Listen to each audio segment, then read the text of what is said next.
You won't believe what happened when an HOA Karen told me to take down my fence. Because instead of giving in, I made one move that literally cut off her entire street access. Yep. She thought she could bully me with her HOA rules. She thought she could control me even though I wasn't even part of her HOA. But what she didn't realize was that I owned the land she needed most.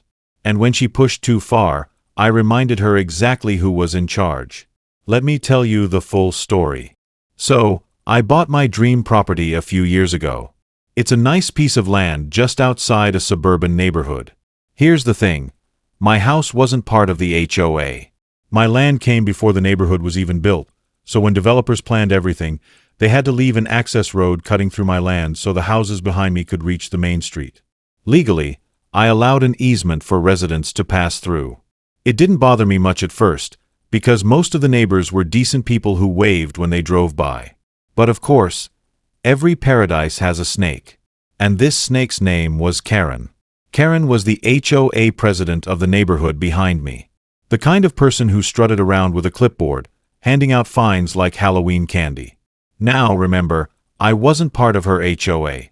She had zero authority over me. But that didn't stop her from trying. It all started when I put up a simple wooden fence along one side of my property. Not only for privacy, but also for safety, because I have a dog and I didn't want him running into the road. The very next day, guess who shows up at my front door?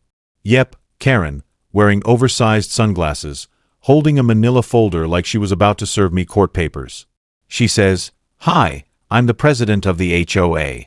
You'll need to take that fence down immediately.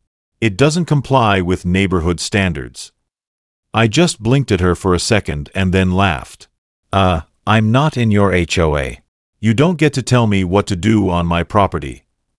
Karen smirked and crossed her arms. "Actually, your fence is adjacent to HOA property. That means it falls under our jurisdiction. If you don't remove it, we'll fine you $100 a day." I could feel my blood pressure rising. Not because of the fine. I knew it was fake, but because of the pure arrogance dripping from her voice. So I said, "Karen, I suggest you go read your own bylaws, because you don't have any power here. My fence stays."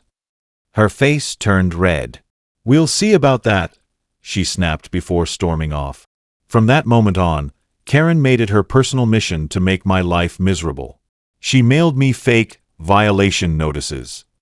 She left notes on my door saying my grass was too long. She even tried to call animal control, claiming my dog was dangerous.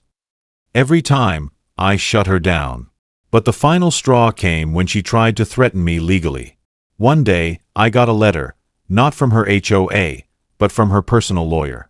She was trying to sue me, claiming my fence violated community aesthetics and decreased property values.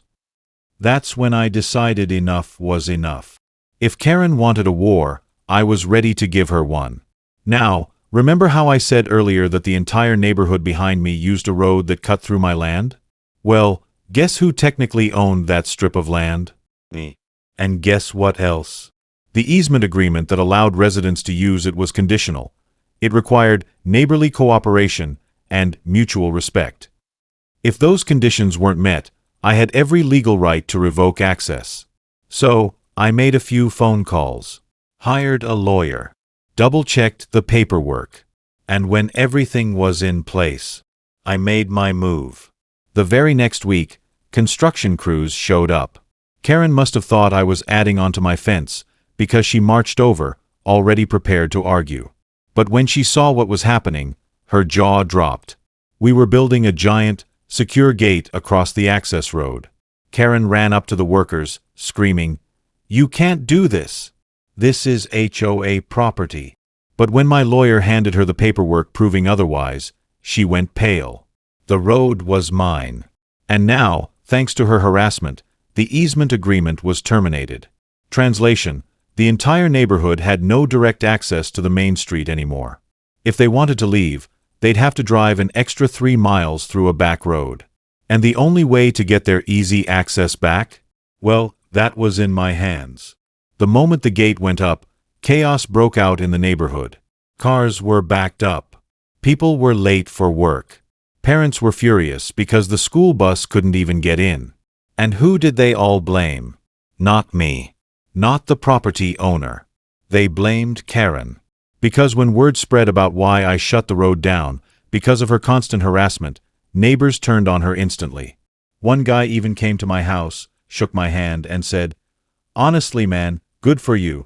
We've been wanting someone to put Karen in her place for years." Within a month, Karen was removed as HOA president. The other residents begged me to reopen the road. They offered to sign a new agreement guaranteeing they'd leave me alone forever. And you know what? I agreed, under one condition. They had to pay for a brand new, electronically secured gate at the entrance. One that only neighborhood residents could use, but that I controlled. So not only did I get the satisfaction of shutting Karen down, I also ended up with a free, high-tech security system for my property, paid for by the very people who once backed her nonsense. As for Karen, she moved out a few months later. I guess living in a neighborhood where everyone hates you isn't very fun. So what's the takeaway from all of this? It's simple. Never underestimate someone who knows their rights. Karen thought that being the HOA president gave her unlimited power. She thought she could bully, threaten, and intimidate anyone who didn't fall in line with her rules. But here's the truth. Her rules meant absolutely nothing to me. Why? Because I wasn't part of her HOA, and legally, she had no authority over me whatsoever. That's the thing about entitled people like Karen. They live in a bubble where they believe the world revolves around them. They think a title, a clipboard, or a made-up fine gives them control over everyone around them. But the moment they step outside the boundaries of what they actually control, they find out very quickly how powerless they really are. Karen thought she was going to force me to tear down my fence. She thought I'd bow to her fake fines, her threatening letters, and her constant harassment.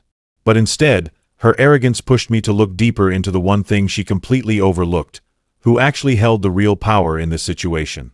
And in this case, that power wasn't her. It was me.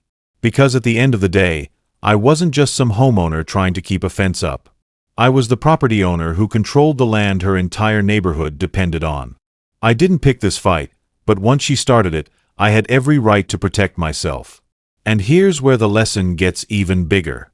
When you stand your ground, when you refuse to let entitled people push you around, you don't just protect yourself, you send a message. You remind people that respect isn't something that comes from titles or positions of authority. It comes from treating others fairly and minding your own business. Karen lost everything she thought she controlled. Her reputation? Gone. Her position as HOA president? Stripped away. And the respect of her neighbors?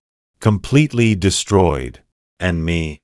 I'm still sitting behind my fence, sipping my morning coffee, watching the automatic gate open and close, and smiling every time I remember how she tried to fine me for something she had no right to control. The irony is almost too perfect, because now, every single car that drives in and out of that neighborhood has to pass through my gate. Karen wanted me to tear down my fence. Instead, she lost her street access.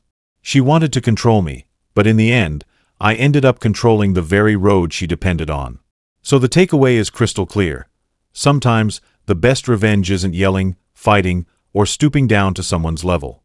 It's calmly, confidently reminding them that when it comes down to it, you were the one holding the real power all along.